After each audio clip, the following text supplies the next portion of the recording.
Alrighty guys, so this is 10.2, but we're going to be simplifying with variables. So essentially all of the simplifying part should be very easy. So it's gonna feel like we're kind of going backwards. So hopefully that's good to some easier stuff, but we're also gonna throw in some variables under there. The good news is the variables are pretty straightforward in terms of just following a pattern. So I'm hopeful that once you get the hang of it, once you do a couple, I think you'll find it to be very easy. So I'm just going to sort of build up a little bit with these, really just two examples kind of that I have. And then we're just sort of making each one a little bit more complicated. And you have some practice that you can do for today as well. And then we're just going to practice this more tomorrow. So plenty of time for it to sink in. So just reminding you that the square root of 16 is 4, plain 4. If you don't believe me, you can type that in, right? We've been talking about that a lot throughout the chapter.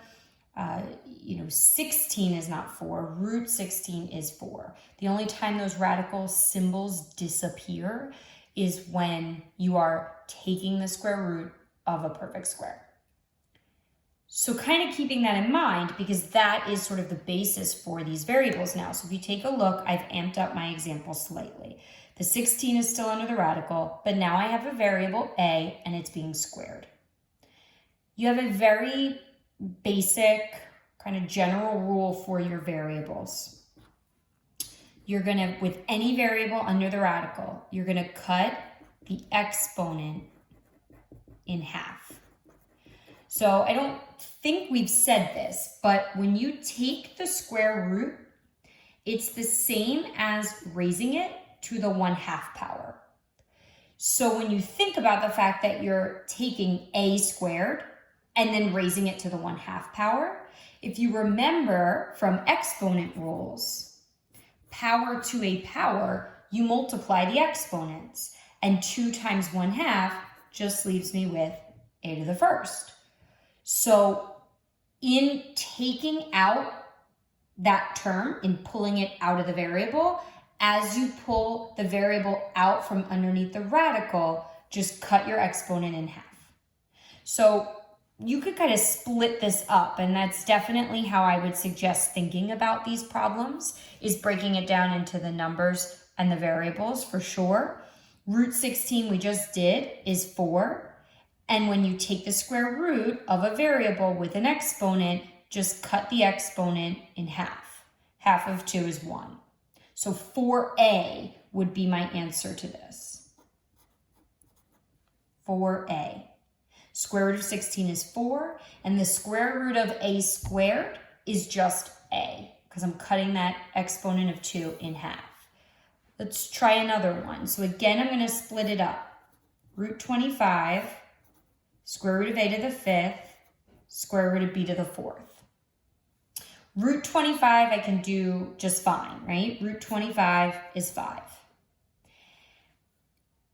Square root of b to the 4th is fine because half of 4 is 2. So I would get b squared outside my radical. Here's the problem. What happens when I try to cut 5 in half? Half of 5 is a fraction, right? 5 halves, 2.5.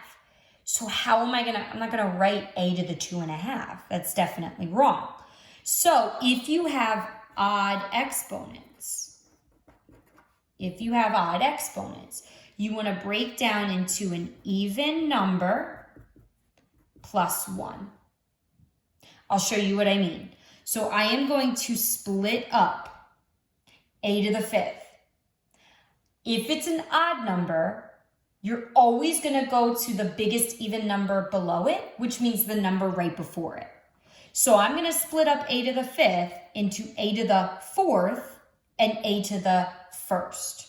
So hopefully everybody agrees, and you remember this exponent rule, that when you multiply with the same bases, you add your exponents. So a to the 4th times a to the 1st is a to the 5th.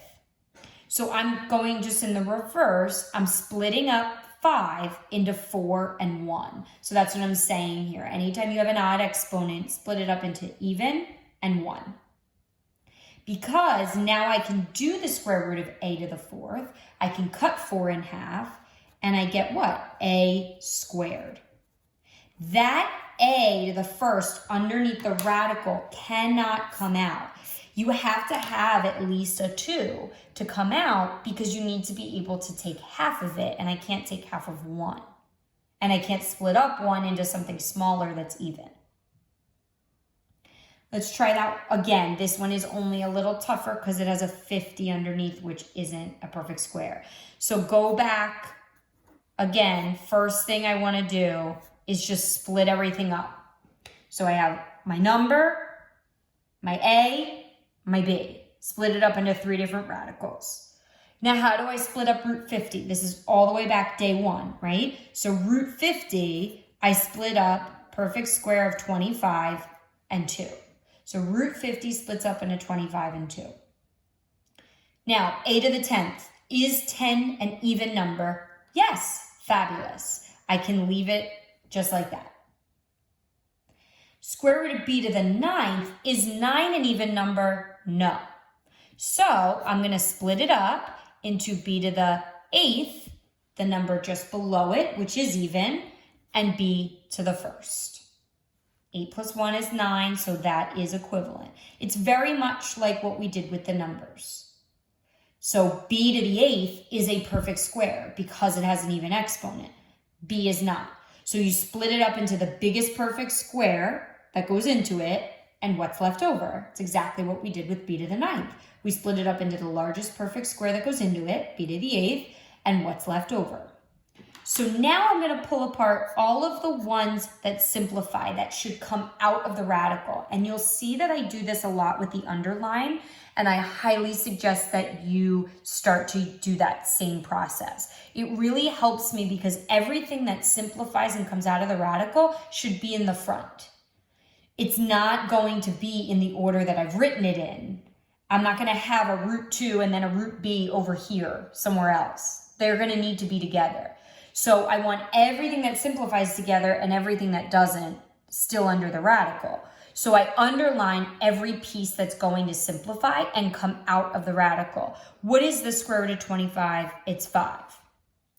What is the square root of a to the 10th? Cut your exponent in half to take it out of the radical, so a to the 5th.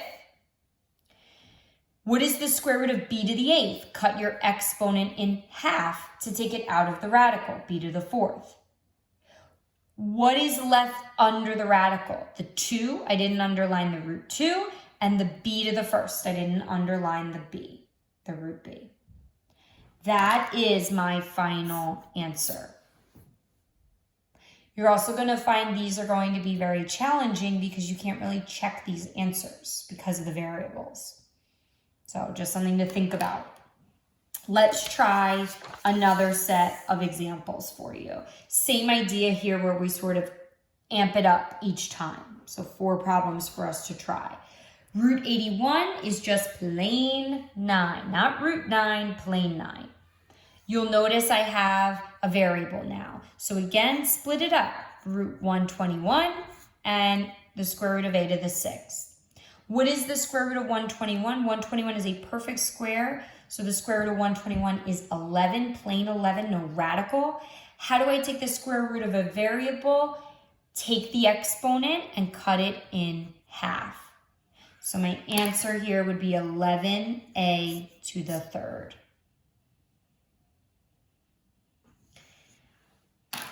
Split up, right? Square root of 100, square root of a to the 8th, square root of b to the 7th. Split it up into number and then each independent variable. Okay, can I simplify root 100? Yes, it's a perfect square. Square root of 100 is 10. Can I take the square root of a to the 8th? Yes, 8 is an even number, so I cut my exponent in half to take it out of the radical. Can I take the square root of b to the 7th? Is 7 an even exponent, an even number? No. So what do? I split up the square root of b to the 7th into the square root of b to the 6th is the even number just below 7, and b to the 1st. Again, I'm splitting it up into the largest perfect square that goes into b to the 7th, which would be b to the 6th, and what's left over, which is b. So I have my 10, a to the 4th. What is the square root of b to the 6th? Cut your exponent in half to take it out of the radical. And that b to the 1st has to stay underneath the radical. You need at least a 2 to take it out of the radical. One more example for you. So I have the square root of 12, the square root of a to the 11th, and the square root of b to the 7th. So this is the toughest example that I have for you today, except that root 12 you should be fairly comfortable simplifying. But every single piece needs to be separated into a perfect square and the leftovers, because none of these are perfect square values. 12 is not a perfect square value.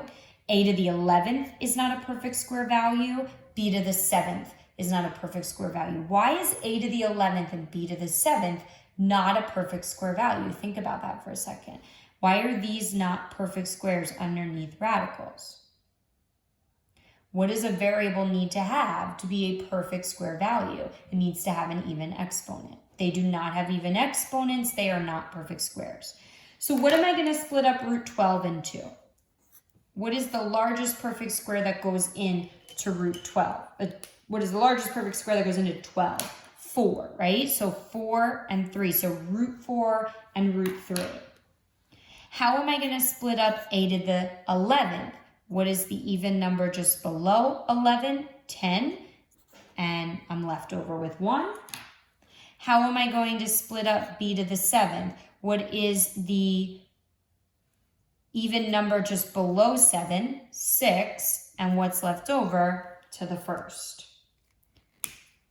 And then remember my trick, right? Underline everything that's going to simplify, that's going to come out. So any perfect squares under the radical. Root 4 is going to simplify.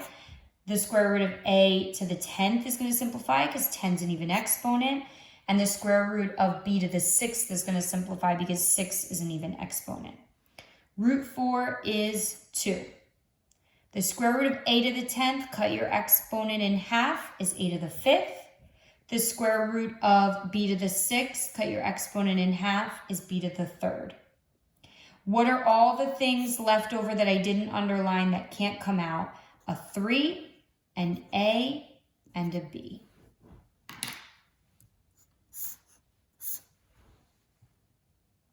One of the toughest things, just a little note to leave you with, what students will struggle with often with this, I mean, when it comes down to it, it's a very simple rule that you're following over and over again. You just want to be cautious. The more complex the problem gets, the tougher it's going to be. But the most difficult examples, just something to keep in mind, okay? So the square root of 16 is 4. But the square root of x to the 16th is not x to the 4th. Remember, when you take that out, you cut the exponent in half. So this is just one of those examples that I just want to draw your attention to, because sometimes students will get confused. They see that 16 and they're so ready for it to be a 4. So just make sure, this is one of those chapters I feel like has very straightforward rules and it's pretty easy to follow them. But if you aren't in it, if you aren't really paying attention to what you're doing, there's so many opportunities to just make random mistakes. Rewrite 16 as 4. Well, 16 is 16, right? Something like this, the square root of x to the 16th is x to the 4th. No, cut the exponent in half. Half of 16 is 8. So just some things to keep in mind as you're working through your examples today and practice tomorrow.